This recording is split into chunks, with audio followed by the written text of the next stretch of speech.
I've got people in construction, the guys just don't show up. How do you feel about asking somebody to do more than is expected? It's one of those things that compounds, where if you're not doing it and then you expect someone else to do it and then they don't do it, but then they're watching the other 5 people not doing more than what's expected, it compounds. When you hire people, you have to be absolutely crystal clear on expectations. Let me ask you this. So you've got 20 employees and 4 of them are not that. What are you going to do with them? I would be looking to replace them as quickly as possible. Even if they have some skill in the interim right now, you have to replace them. It's hard. It's not easy, but it's a necessary ending. Everybody has a place, yours isn't here. Expert advice, practical tips, real life stories. Have less stress, more time, and more money in your business. Welcome to the Cash Flow Contractor. Oh, Martin. Sir. We are talking about employees today. We've got people with employee challenges. You know people with employee challenges. Yeah. Seems like a normal week, honestly. Yeah. It's so, well, with that. Okay, go ahead. We had an episode yesterday. We talked about building a bench. We're going to talk about that. We're going to talk about the expectations that you set for employees. I think even just reframing the way the owner has expectations as well. Oh, by the way, Martin, in my new office, just like you, I know across the street from that is not from a fire station. There we go. Yeah. We're up on the news, man. East Look at side, that. west side. We got them both. I was just thinking we weren't talking about it. We were talking before we started recording, but I didn't mention this. One of the main things that prompted this subject was a client of mine who's very well established, excellent in what she does, but she's going through the push through. She's really going, I'm trying to bring people in to multiply what I get done. It's wound up taking more time. I made more money. I was more relaxed. And I'm just thinking about that. So we had to talk about, okay, you can do that. But if you get rid of all the employees because they drive you crazy, then you have no leverage. And when you quit, it's over. Is that what you want? Well, not really, but I really don't want everything I'm facing. And the big issue there was employees. Well, and so before we jump into the employee, I do want to talk about that for a second. You don't have to create leverage inside of your business. No, okay. That is a great way to make money and the way to build a valuable business.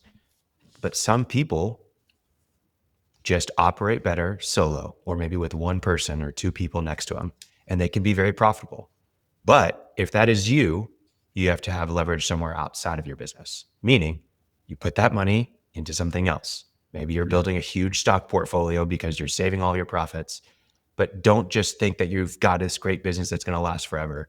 It's totally fine to operate a business with a really healthy net profit that you put into something else where there's going to be value. Right. The problem is when you don't do that, right? So it's not for everybody to go and hire employees and build leverage through those employees and through systems and all that kind of stuff. If that's not you, that's okay. But you better be putting value somewhere else, right? Because one day you're going to wake up and you're going to exit your business and you're going to be saying, where's the value? What's there? Yeah, exactly. Yep. So that's one point. Because I think for a lot of people, they can get discouraged. I'm trying, it's just not working. And I was so much happier when my business was just me. And that's totally fine. You just need to make sure that you have a plan in place and you don't wake up one day like, oh, I spent all this time building this business, which it's really a job. And I spent all the money.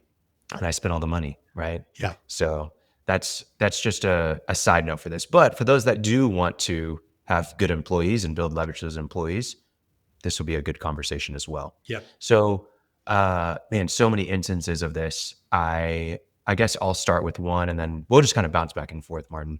Guy that I'm working with, incredible guy, really great business with really healthy margins. And the team is just meh, and they kind of take advantage of him. And because he's got such healthy margins and does such niche work, and he's kind of the only guy that can do it, or this company is the only company that really does it in the area, he does get taken advantage of. And just he's paying people well above the market, and they're not really working that hard, and they make a lot of mistakes, and it's just really hard to see. And I think he's finally kind of opening his eyes to like, man, like this isn't healthy. And to give a little bit of frame of reference, a very spiritual guy, religious guy, look up to him a lot in that regard. And he sees it, if we talked about yesterday on our podcast that we were recording about building a bench, about, you don't want to have to when you lose a person, have to just drop everything and figure out how to put an ad on Indeed and reach out to all this people you don't know. And you want to have relationships with people that are in the industry that and that you're able to say, hey, if this person were to leave at my team, I would call these 5 people that it would be great fits. Right. And that's your bench. And he does that, but his bench is at church. And they're not necessarily great fits, but they're people that he wants to develop and invest in and pour into, which is great. But it ends up becoming these poor fits, right? Not always, but in some respects. It's worked out sometimes and it hasn't worked out others.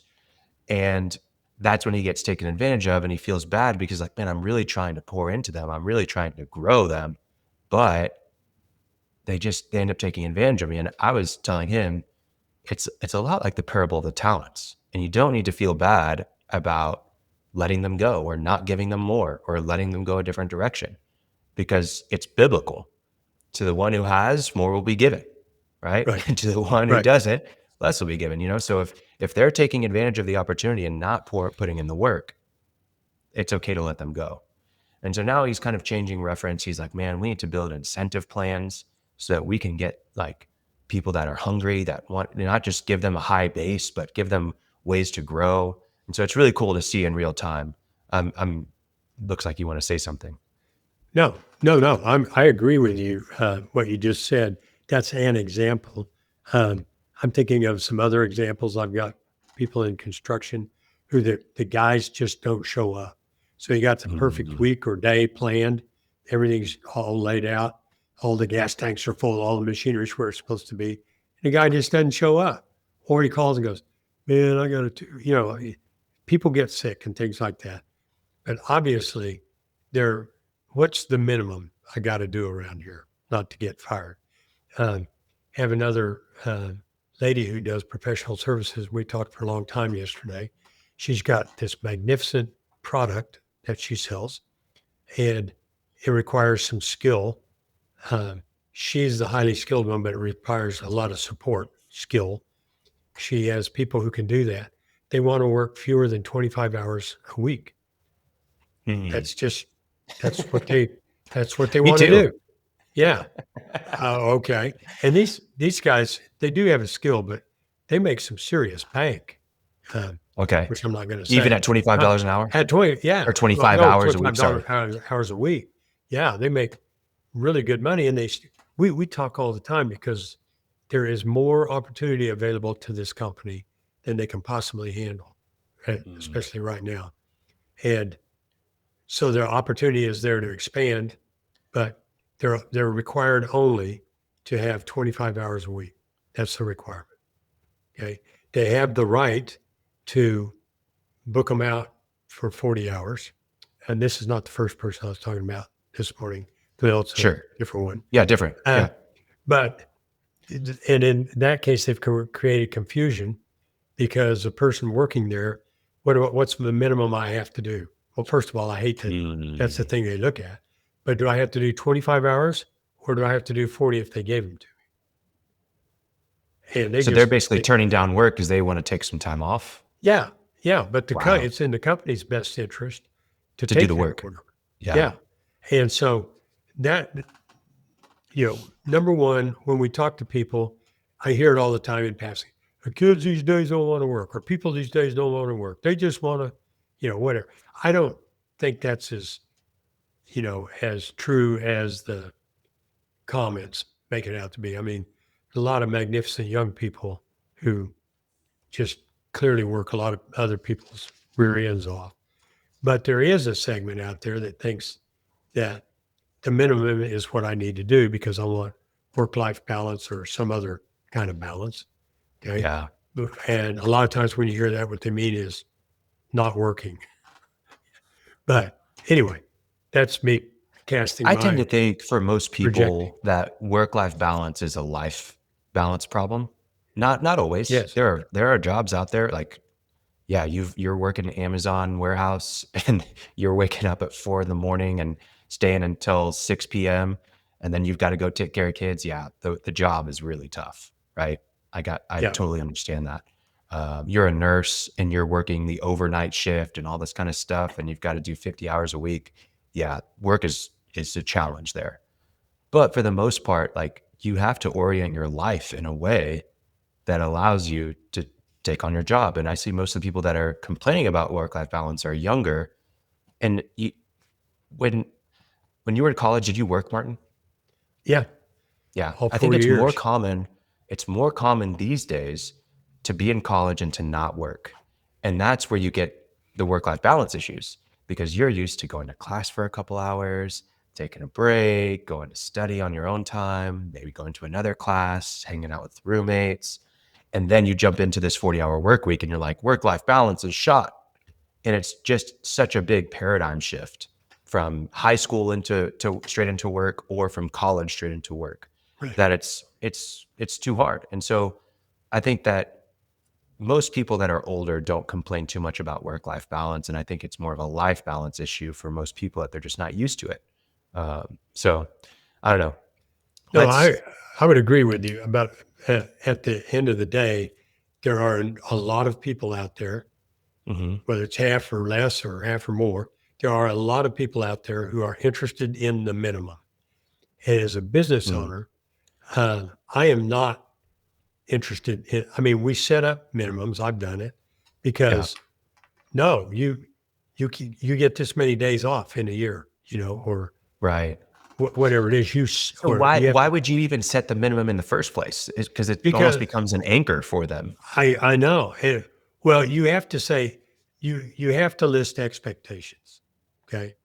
And I think part of a job description is Sure. this is what's expected, especially if they're production goals or how whatever it is that you're measured by. It's the idea of setting two of those, and I see that a lot. Okay. What do you Meaning mean the two? you've got to do this many hours a week to this person I'm talking about, but this Yeah. person has the right to ask you to be there for 40 hours, and they've Yeah. got two minimums there. I feel Because like I feel like setting the minimum there creates an expectation that you don't want to set. I Yeah. that's correct. It's the Yeah. first thing So I in think this what I would idea. do, Martin, is I would have the rule that, hey, you work every single day, right? Unless you're taking a day off, you're here every day, regardless of hours. You're here every day. And then you only get to not work certain hours that you are technically on site if we can't give you work because we don't have the business, like customers aren't coming in. That's the only time. Otherwise, if we can schedule work for you, then you are working. Right. 100% agree with what you said. What we're talking about is setting expectations. They need to be clear and they need to be single. 40 hours is what we have you for. Yeah. Now, go look at your job description and we'll give you work or not or whatever, but we have 40 hours. Not any kind of 40 hours, but hey, if you do a really good job, we'll let you off. That may run counter to some people who do things like performance pay, where if they get all their work done in 4 days, they don't have to work the fifth. But that's clear expectations because Yeah, if they performance don't get pay it is done, great. then that's the number one thing I think. Two issues with this idea that people don't want to work anymore. Number one is, did you clearly set the expectations of what working is? Time-wise and production-wise. And the second thing is, are you going to tolerate it if they fail on that regard? Are you going to put up with it? And Yeah. there are more, you can set goals, you can set what minimum production is, but you have the full hours. And the minimum production in that case isn't that you get off if you've done that, you're okay. It's that if you're not doing that, you're in a performance improvement plan, Yeah. right? Because that's absolutely what you have to produce if you want to work here. But you got to do more than that because that's what it takes to make the company, really succeed. Right. Quick ad break to tell you a little bit about OpenPhone. If you're a contractor that has a single cell phone, you're probably inundated with text messages and phone calls, oftentimes that you can't be responsive to or that you can't answer at all. So what's the solution? You can buy another office line with Verizon or AT&T, and you can have an iPhone that is passed around from employee to employee, depending on who's on call.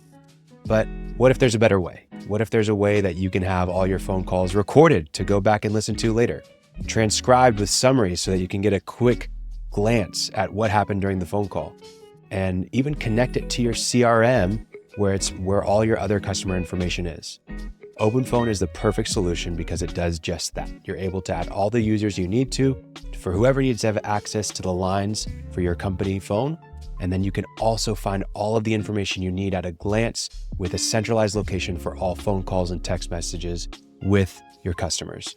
Whether it's for marketing, for sales, or for service, OpenPhone is the perfect solution for you and your team. If you're interested, we have an offer down the show notes from OpenPhone. Please click the link down the show notes, or you can see it here on your screen to be able to find more information about OpenPhone. Thanks for listening. Back to the episode.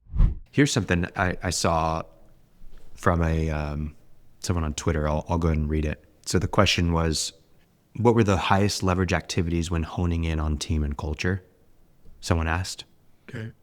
So this guy said, 1, being willing to train from scratch to hire great character. You get trapped in the early days of being desperate for experience, but the experienced people on Indeed are there because they suck. You have to find good people who are newbies and train them. 2nd, being willing to pay for top talent. I couldn't hardly afford my manager when I first hired her, and then I had to immediately turn around and give her a pay raise soon after I hired, but it was worth every cent. And then 3rd, find chances to hire when you're not in a hurry. If every hire is under duress, you're going to get lousy employees. Right. So I think those are really great points. I think it kind of, going back to the story of the guy building his bench at church, you may say, oh, well, that's great character, hiring great for great character. No, I think a lot of times that's hiring for affiliation.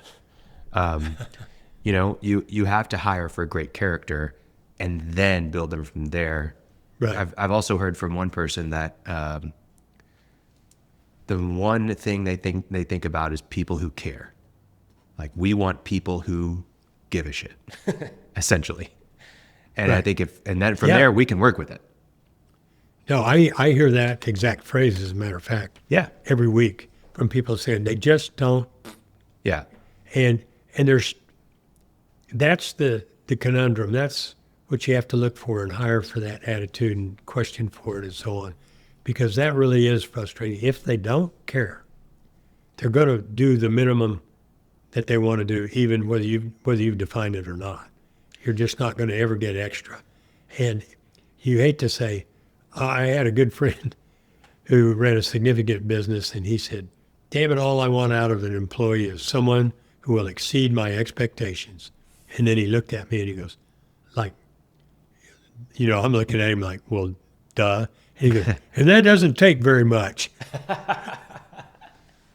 The bar's low. The bar is low. But that's what this frustration I'm hearing. I'm not sure we're quite answering how to resolve it yet. But people who just don't care, they'll do their 25 hours, they won't do the 40. Even though they see that the company has all this opportunity, if I just kind of kick it in gear and get a little more done. And how do you feel about asking somebody to do more than is expected? That's kind of a conflict there. My job description at the bottom says, plus more than we expect, right? Seriously, that's what you want. How do you hire for that? Yeah, it has to be as someone who opposed cares. to the opposite. It has to be for character. And then you also have to be the example of that too. I think that's one thing.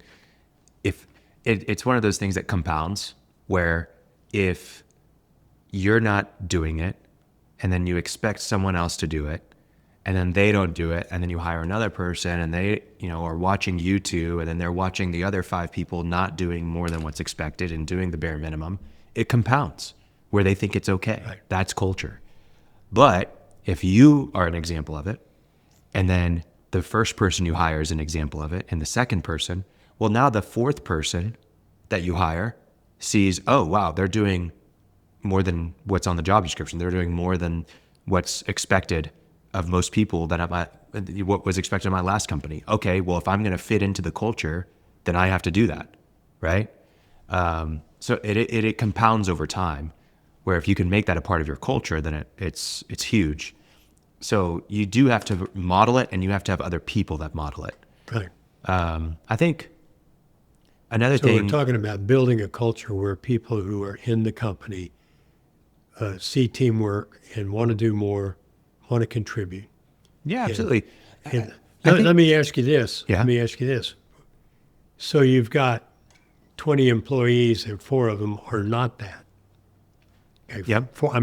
16 of them, or 15, say, whatever. Yeah. They're doing the extra, they're smiling, and you've got these 5 other people. What are you going to do with them? Great question. Depends on where I'm at, but I would be looking to replace them as quickly as possible. Right. I think And that's, I think the hard part is, and this goes back to another topic of like, do you promote for performance or do you promote for potential? And I think the problem sometimes with promoting for performance is sometimes the performance is just the bare minimum, but they did check all the boxes, and so they get this promotion to be a lead or to whatever it is, and now all of a sudden they're leading other people and showing that this is what we do. You know? what you're hitting on right there is the difference. People say, I don't want to go corporate. Yeah. I don't want to go into the corporate world. It's what they're talking about. In small business, there is more human, which is more sloppy, because there's this and that. When the corporate world, you check all the boxes, which isn't what you want. The company does not want you to check a box. They can do that. They want what that stands for. Exactly. But you can figure out a way to check the boxes, and then you wind, the conniving, scheming, calculating guys wind up in leadership roles, and everybody's unhappy, and they're talking about jerks. So, yeah, that's the difference between being in small business and corporate world. Yeah. Well, and I think that's where, that we've all had one of those employees that is just starting out and we're in love with them. Like, oh my gosh, this is a great fit. I'm going to love this person. But then we slow play them into giving them the opportunities to lead a team, to do more inside the company because they're entry level or because they just started. And we have someone here who's been here for 7 years, and, we are almost promoting based on seniority at a certain point, not even performance, just on tenure. And that's where you get into a real problem where, man, if you recognize someone that has that great character and you can really train them up and they want more responsibility, promote them on their potential, right? That's who you want people looking up to, not the person that's just been there 7 years but doesn't actually do what you want them to be doing. But they do enough to get by and to, it would be such a challenge to let go of that person because of the institutional knowledge they have. And I would have to take over payroll again, and I'd have to work on these permits again, and they know how to do that stuff, and I don't want to train on that. And yeah, that's painful to have to do that again, but they're hurting your culture, and they're setting expectations for the people that you hire that, hey, if I just do what so-and-so is doing, then I'm going to continue on, and I'm going to be here for 7 years and get that much pay, and et cetera, et cetera. I'll just ask you the question because it comes up. In the corporate world, and you mentioned it, a lot of times you get advanced on seniority, Yeah. right? In my mind, that is never, ever, ever a reason to promote somebody. Oh, I've seen it. I know companies Oh, that of course they do it. They default to that. And not corporate, this small guy has business. only been here 2 years. They've been here 15. The guy who's been here 2 years is really, really good at, everybody likes them. They get along, the customers, they work extra, they smile. And how do you explain that to the guy who's been there for 20 years is a sourpuss. He's been there. He shows up all the time, but he just does the same thing over and over. No contribution to, innovation or change. No contribution. How do you tell them? And I have my theory on what I do. Yeah. How do you do that? Because that's going to cause a problem. Yeah. I've been here 20 years and that young buck got my job. Yeah. One,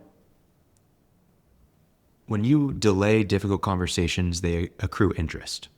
So that guy that's been there for 20 years probably should have had a conversation 20 years ago or 19 years ago, whatever, right? But he's not doing anything wrong. I know he's not doing just anything not wrong, but he's extra. not doing it right. There's a difference, I think that you have to have those conversations regularly. You have to get out in front of conflict, not behind it, because that's whenever it becomes really hard. Because now you do have someone that's been there 20 years that's put their stake, their livelihood in your hands in a sense, and you feel that as the business owner. But if you get out there in front and you say, hey man, I enjoy working with you, you're a great person, but this is not meeting performance, right? It's you're not going above and beyond. This isn't what I expect. If you're having those conversations on a weekly, monthly basis, it's really easy to then go and say, hey, we've talked 7 times about this, we've got to let you go. But you delay that for 20 years without ever really addressing it, or addressing it in passing or in subtle ways that aren't really direct, that aren't clear. Yeah, it's going to be really hard and you're going to feel bad. Well, I think we're going to have another podcast on this subject of how do you talk to people if you don't have objective. A lot of the things that we are value in employees kind of come under the category of subjective. Everybody gets along with them. They smile. They volunteer. Yeah. They don't feel like they're trying to get the hell out the door at 5 o'clock. Yeah. They get along. So those are subjective, I think. But the other one is, do they show up every day? Did they grease the forklift? Did they do all the things they were supposed to do? But boy, at 4:59, they're standing right by the door, and nobody even saw them leave when it hit 5, right? Yeah. So which one do you want to advance? You want to advance the culture, the extra person, how to have that conversation. And if you want to have corrective conversations, how do you do that, right? Yeah. You're not a nice guy. I know a lot of people, that's a major reason people don't like to have employee reviews is they don't want to sit there and say, you're a jerk. I mean, Yeah. they don't want to talk about those subjective things. And that's a skill. I think we ought to do a show on that. Yeah, we should. Yeah, I think we should. I think with those conversations, one, you have to be upfront. You start with what you're trying to say. Hey, Martin, we're going to have a conversation today about your attitude. By the end of this, I want to have a clear path forward of how it's either going to be changed or where you're going to go from here. That's your opening line. Right. This is what this conversation is about, and this is how it's going to end. And then, Goes okay, back let's to talk about clarity. it. But clear is kind. If you can start your conversation with that, then that's great. I think and if we're being honest, the real reason people don't want to do performance reviews or annual reviews, whatever it is, they don't want to give raises. And they feel like those conversations always result in them asking for more money. And then 2, they don't have the time. They don't, and maybe the phrase is they don't have the attention. There's so many other things going on. They don't feel like they can give the adequate time to be able to really do that review. And because of that, when they do give a review, it's usually really a bad process. They're not really giving much thought to it. It's not valuable for the employee because there wasn't much thought put into it. They're not asking the employee to come prepared to the review. And then it feels like a waste of time. And it's like a self-fulfilling prophecy, So, yeah. I think as a small business owner, if you've got a larger team, if you're more than 5 direct reports, you can't do this. But whoever's managing that person, I think a really good rule of thumb for setting expectations is you spend a full 2 weeks giving all your attention to onboarding that new hire. And it's probably going to require more than that, honestly. But whoever's managing the person, whoever that person is reporting to, gives them dedicated support for 2 full weeks and shows the expectations very clearly. And inside of those 2 weeks in real-time basis gives feedback. Hey, that's not good enough. Hey, you can do better. And walks them through the mindset of just, hey, this is how I think about this. I'm thinking about how my job sets up the next person for success. And this is why whenever I leave the job site, I've always done a quick video recap of everything where we've left off, so that in the morning, if there's any questions, they can watch that video and they're going to know that. It's not on my job description. It's not required. It's not anything, but it's something I do to make sure that it's set up for tomorrow, right? And if you give that detailed dedication for 2 weeks of real-time feedback, showing them the expectations, not just saying them, but really showing them and giving a really good foundation, and they're not working out, you have to move on after those 2 weeks to the next hire, right? Like, you need people that can take it that quickly. 2 weeks, dedicated onboarding, I've got it, I can run with it. And then from there, if they're doing a good job and showing initiative, you move on. But I don't think enough people hire and give that 2 weeks from a dedicated support system. I'm not saying it's 40 hours of like holding their hand, but you've got to be ready to have 5 conversations a day with that person as needed. Yeah, I think, again, that comes back under the clarity stand.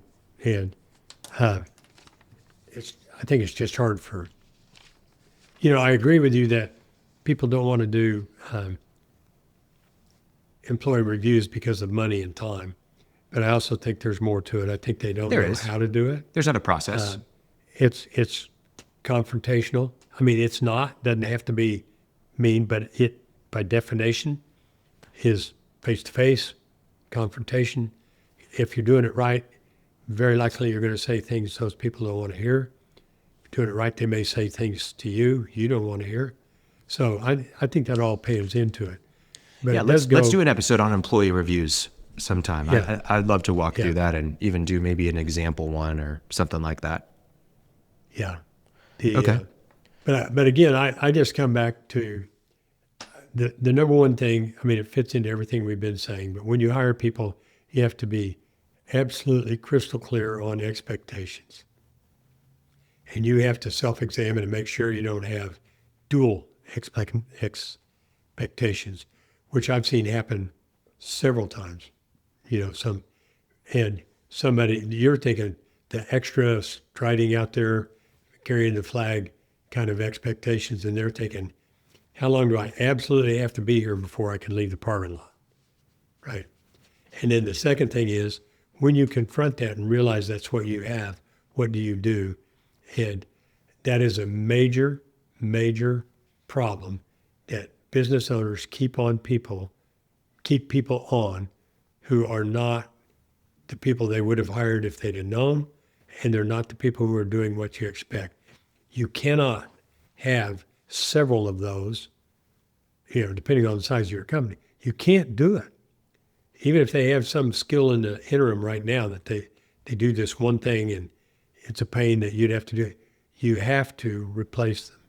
Yeah, it's hard. You have to. It's not easy. But it's a necessary ending. Great book. Go check it out, Dr. Henry Cloud. It's a necessary ending. There's seasons in life, right? You're not supposed to be able to, Everybody has a place. Yours isn't here. Exactly. Yeah, I mean, I can give you lots of examples of where the person was let go and went on to do really well. Yeah. By the way, something you said earlier about who you hire, my dad had an old saying that the only people available to be hired are either malcontent, unhappy, inexperienced, or incompetent. Now, a company closed and released a bunch of engineers or something. Yeah. But anyway, you kind of go, yeah, that's true. That's really They're good. unhappy, they're inexperienced, or they're incompetent. And I like that's that. kind of a cynical way to look at your potential labor pool. No, I mean, it's reality. Unhappy, inexperienced, or incompetent. Really good. Okay.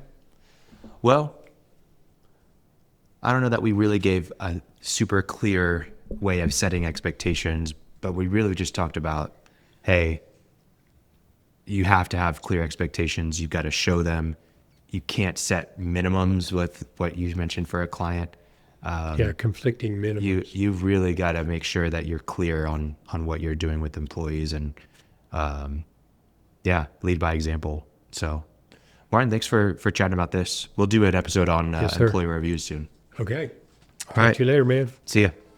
You made it to the end of the episode, but before you go, if you found yourself thinking about growing your construction business while listening today, I want to share something with you. It's called our 24 Things to Hiring and Training the Perfect Executive Assistant for Your Construction Business.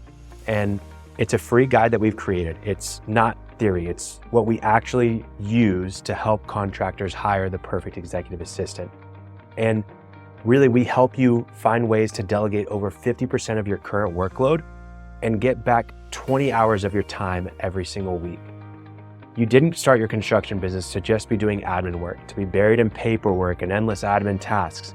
This is the guide that shows you exactly how to find and train someone who can actually take all that weight off of your shoulders. So this is a real actionable, great PDF that has templates and processes. It's really, really great.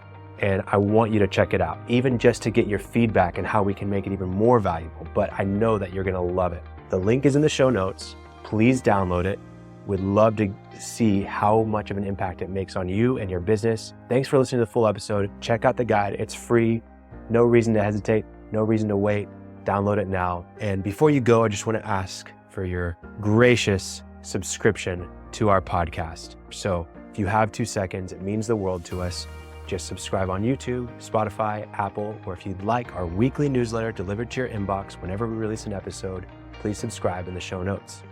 Every week, we're talking about real strategies on how you can grow and build a profitable construction business that runs without you, so you can have less stress, more time, and more money. Click subscribe wherever you listen to the show, and thank you again for checking out The Cashflow Contractor. See you on the next episode.